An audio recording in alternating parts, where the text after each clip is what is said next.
Hello friends, welcome to my YouTube channel. ये topic आज हम लेके आ रहे हैं वो अलजेब्रा है। और अलजेब्रा में हम कई सारी चीज़ें पढ़ेंगे। अलजेब्रा का जो बेसिक है उसे पढ़ेंगे, समझेंगे। बीजगणित जिसे हम कहते हैं,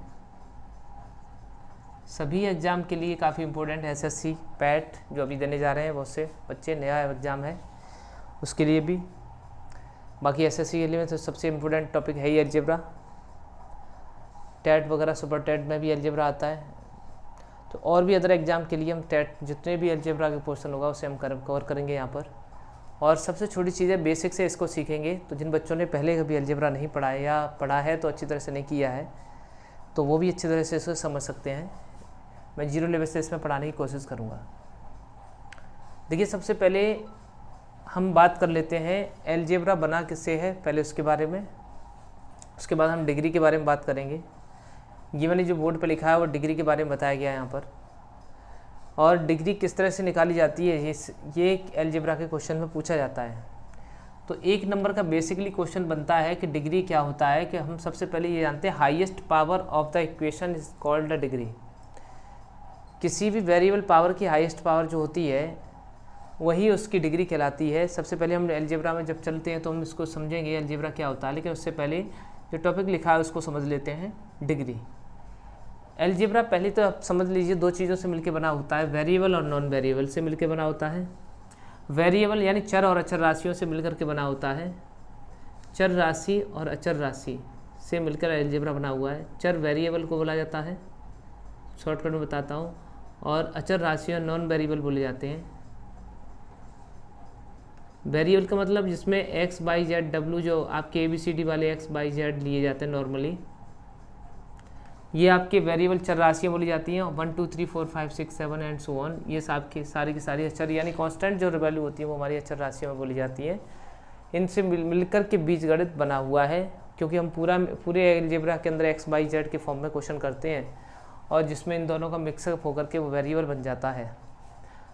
अगर आपने कहीं लिखा 2x तो यानी वेरिएबल और नॉन वेरिएबल का मल्टीप्लाई होकर के ये भी वेरिएबल बन जाता है, यानी चर बन जाता है। अगर आपसे यहाँ पे पूछा जाता है, अब हम बात कर लेते हैं, जैसे कि अभी इसके पूरा डिटेल समझेंगे। अलजेब्रा के अंदर बहुत सारी चीज़ें उनको पढ़ेंगे। उससे पहले हम डिग्री के बारे में, क्योंकि एक नंबर का क्वेश्चन यहाँ से भी पक्का है, पूछ लिया जाता है आपसे डिग्री के बारे में। तो आप इतना बात ध्यान रखिएगा कि अलजेब्रा के अंदर अगर आपसे डिग्री पूछता है, ये एंगल वाला डिग्री नहीं है, ये डिग्री अलजेब्रा के अंदर आपसे पूछता है highest power of the variable. चर राशि की सबसे बड़ी पावर जो होती है वही हमारी डिग्री कहलाती है। जैसा कि आपको एग्जांपल में दिख रहा है कि x⁻7 + 2x - 1। आपसे पूछेगा इसमें डिग्री कितने डिग्री का इक्वेशन है ये, तो हाईएस्ट पावर इसकी 7 है, इसलिए इसकी डिग्री भी 7 होगी। यहाँ देखो 2x⁵ - 3x² + 5x + 7, इसमें डिग्री आपसे पूछा जा रहा है, तो इसकी हाईएस्ट पावर कितनी है 5, तो इसकी डिग्री भी 5 हो गई। अब हमने देखा यहाँ पर क्वेश्चन देखा x⁻2 y⁻3 + x⁻4 + 3x - 1 में डिग्री कितना हुआ, तो यहाँ पर 4 नहीं लिख सकते हम, क्योंकि हाईएस्ट पावर आपसे यहाँ कोई मतलब नहीं है कि पावर वेरिएबल होना चाहिए, चाहे वो सेम वेरिएबल हो चाहे ना हो, बेस भले ही सेम हो ना हो, लेकिन पावर यहाँ पर डिग्री निकालते में जुड़ती हैं। वैसे नहीं जुड़ती हैं, लेकिन डिग्री जब निकालोगे तो उसकी जुड़ेंगी 2 और 3 दोनों को जोड़ के 5, यानी इक्वेशन 5 डिग्री का पूरा जाएगा। ऐसे ही जब हम यहाँ बात करते हैं तो 7 डिग्री का ना बोल करके 6 5 11, और यहाँ पर कुछ नहीं होता, वहाँ 1 होता है। तो इसलिए इन सबको ऐड करके 1 + 5 + 6, यानी इसकी डिग्री जो बताया जाएगा 12 डिग्री का ये इक्वेशन है। तो इस तरह से 1 नंबर आपका पक्का बनता है इसमें से, कि कोई भी इक्वेशन दी हो और इसके डिग्री के बारे में आपसे पूछा हो तो ये कितने डिग्री का है, तो आप आसानी से इस तरह से निकाल सकते हो। चलिए, आप नोट डाउन कर सकते हो, स्क्रीनशॉट ले सकते हो। उसके बाद हम नेक्स्ट पर समझते हैं कि बहुपद क्या होता है। अब आते हैं हम पॉलिनोमियल के बारे में। जैसा कि हमने समझा था अभी, अलजेब्रा के अंदर बेसिक चीज़ों से स्टार्ट करते हैं। ये तो हमने 1 मार्क्स का क्वेश्चन सबसे पहले स्टार्टिंग में किया, जिससे कि आपका भी 1 मार्क्स पक्का हो जाए जल्दी से। अब इसमें चलते हैं, हम अलजेब्रा के अंदर पॉलिनोमियल पढ़ते हैं। शुरुआत यहाँ से होती है पॉलिनोमियल, जिसे हम हिंदी में कहते हैं बहुपद। बहुपद के बारे में पूरी तरह से पता होना चाहिए कि बहुपद होता क्या है। तो एक बात समझ लीजिए कि जिसकी पावर वेरिएबल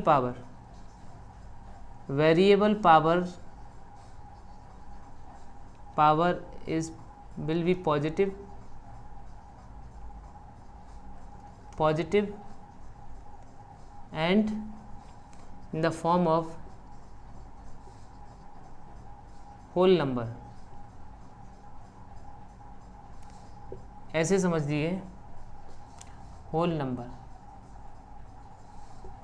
यानी कि मेरा कहने का अर्थ ये है कि वेरिएबल पावर का मतलब चर राशि की जो घात होती है वो पॉजिटिव होनी चाहिए, यानी कि धनात्मक होनी चाहिए, और होल नंबर में होना चाहिए, फ्रैक्शनल में नहीं होनी चाहिए, बटे में नहीं होनी चाहिए, पूर्ण संख्या के में होना चाहिए। ये दो चीज़ों पे आपको ध्यान रखना पड़ेगा बहुपद के लिए। एग्जाम्पल समझते हैं। हमने लिखा है x⁻² + 3x - 1। तो ये कैसा है? ये बहुपद है, यस, पॉलिनोमियल होगा ये, क्योंकि इसकी पावर पॉजिटिव भी है और पूर्ण संख्या है। अगर दूसरा एग्जाम्पल लेके चलते हैं, x⁻³ + 2x² + 5 - 2, क्या ये पॉलिनोमियल होगा? तो यहाँ बोलेंगे नो पॉलिनोमियल। ये यस पॉलिनोमियल है ये। तो प्यारे बच्चों याद ये रखना है कि पावर इसकी नेगेटिव है, इसलिए वो पॉलिनोमियल नहीं हो सकता है। इस बात का विशेष ध्यान रखेंगे। इसके बाद आता है और एग्जाम्पल लेके चलते हैं, इससे और क्लियर हो जाए आपको। x⁵ माइनस का रूट का x + 3x - 1 = 0, क्या पॉलिनोमियल है? तो बिल्कुल नहीं होगा, क्योंकि पावर आपकी देखो ये रूट का है। रूट के x का मतलब क्या होता है? रूट का x का मतलब होता है x की पावर 1/2, और पावर x बाई फ्रैक्शनल मैंने बोला लिया नहीं जाता है, तो इसलिए इसका मतलब नो पॉलिनोमियल, यानी ये भी नो पॉलिनोमियल आएगा। यानी समझ लीजिए इस बात का कि जिसकी पावर पॉजिटिव होती है और पॉजिटिव पावर होने के साथ साथ वह पूर्ण संख्या होनी चाहिए पावर वेरिएबल की, तो वो पॉलिनोमियल आपका हो सकता है। √3x² - 5x + 1 क्या पॉलिनोमियल होगा? बहुत सारे कन्फ्यूजन में होंगे कि रूट आ गया, लेकिन रूट चर राशि पर है, वेरिएबल पर नहीं है, अचर राशि पर है, कांस्टेंट वैल्यू पर है। चर राशि पे मैंने डेफिनेशन के अकॉर्डिंग आपको चर राशि होनी चाहिए, चर राशि की पावर वो पॉजिटिव होनी चाहिए, तो वो पॉजिटिव है, और पूर्ण संख्या होनी चाहिए, तो यस पॉलिनोमियल है। तो इस तरह से हम पॉलिनोमियल के और एग्जाम्पल देख लेते हैं, जिससे कि और समझ में आ जाता है। आप स्क्रीनशॉट लेना चाहे वो ले सकते हो, ठीक है। और देखिए कुछ और इंटरेस्टिंग क्वेश्चन कभी कभार एक नंबर में पूछ लेता है कि कौन सा निम्न में से कौन सा पॉलिनोमियल नहीं है या है। √x + 1/√x = 2 क्या पॉलिनोमियल होगा? तो बिल्कुल नहीं होगा, नो, बिकॉज ऑफ अगर आप इसे सॉल्व करते हो, यहाँ x कर लीजिए आप, तब भी नहीं होगा, क्योंकि √x आपने लिया, √x का √x से मल्टीप्लाई x हुआ, x + 1 = 2 होगा, क्रॉस मल्टीप्लाई हुआ x + 1 = 2 √x।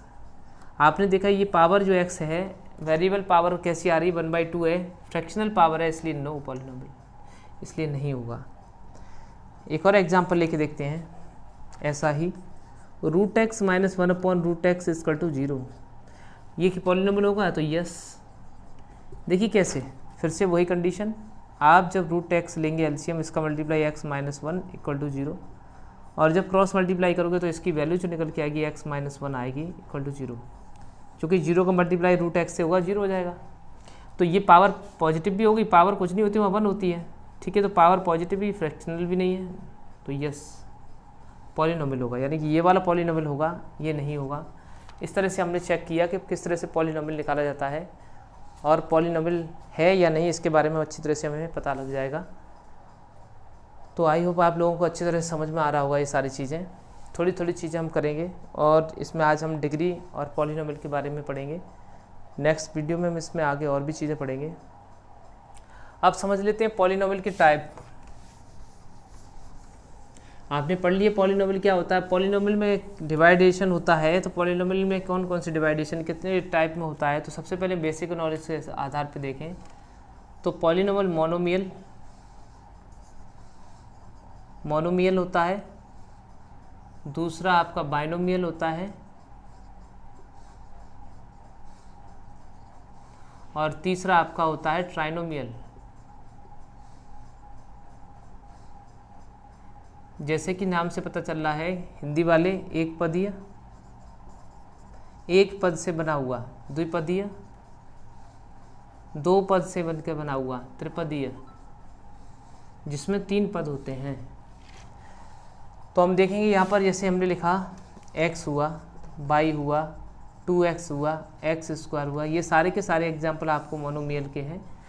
प्लस माइनस के बीच में हम 2 टर्म काउंट करते हैं, बाकी ये एक टर्म ही काउंट किया जाएगा। x+1 2 पद से बना हुआ, y-1 2 पद से बना हुआ, a+3 2 पद से बना हुआ, x² + 1 2 पद से मिलकर के बना हुआ। पावर से कोई मतलब नहीं है, टर्म प्लस माइनस के बीच में देखते हैं कि इसमें कितनी टर्म है। ट्राइनोमियल 3 टर्म, जिसमें 3 टर्म होती हैं x³ + 2x, या फिर हम ऐसे भी लिख सकते हैं, यहाँ 3 टर्म हो गई x³ + 5x + 1। तो ये सारे 3 टर्म्स के हैं प्लस माइनस के बीच में, इसलिए ये कैसा है ट्राइनोमियल। तो ये टाइप ऑफ पॉलिनोमियल हुआ बेसिक ऑन द पद के आधार पर किस तरह से डिवाइड किया जाता है वो हुआ। इसके बाद हम पढ़ेंगे इसमें इक्वेशंस, पॉलिनोमियल की इक्वेशन के बारे में पढ़ेंगे। इसे मैं हटा देता हूँ। इक्वेशंस ऑफ पॉलिनोमियल पढ़ेंगे तो इक्वेशंस हमारी, क्योंकि हम इनके बारे में डिटेल से पढ़ेंगे पूरा, जो बेसिक चीज़ें उनको हम पढ़ रहे हैं पहले। तो इक्वेशंस जब हम निकालते हैं तो इक्वेशंस कई टाइप की होती हैं, जिसमें आपकी पहले आती है लीनियर इक्वेशंस, दूसरा आपका आता है रैखिक समीकरण कहते हैं इसे हम, हिंदी वालों को लिए जब देखना पड़ता है, हिंदी इंग्लिश सभी के लिए समान है, कोई दिक्कत नहीं है। क्वाड्रेटिक इक्वेशन यानी कि द्विघात समीकरण, और तीसरे नंबर पर आते हैं आज क्यूबिक इक्वेशंस यानी त्रिघातीय, और चौथे नंबर पर लिख सकते हैं क्वाड्रेटिक इक्वेशंस यानी 4 घात वाले इसमें आते हैं। एग्जाम्पल देख सकते हो लीनियर में x + y 3x + 1 = 0, सारे लीनियर इक्वेशन के एग्जाम्पल हैं।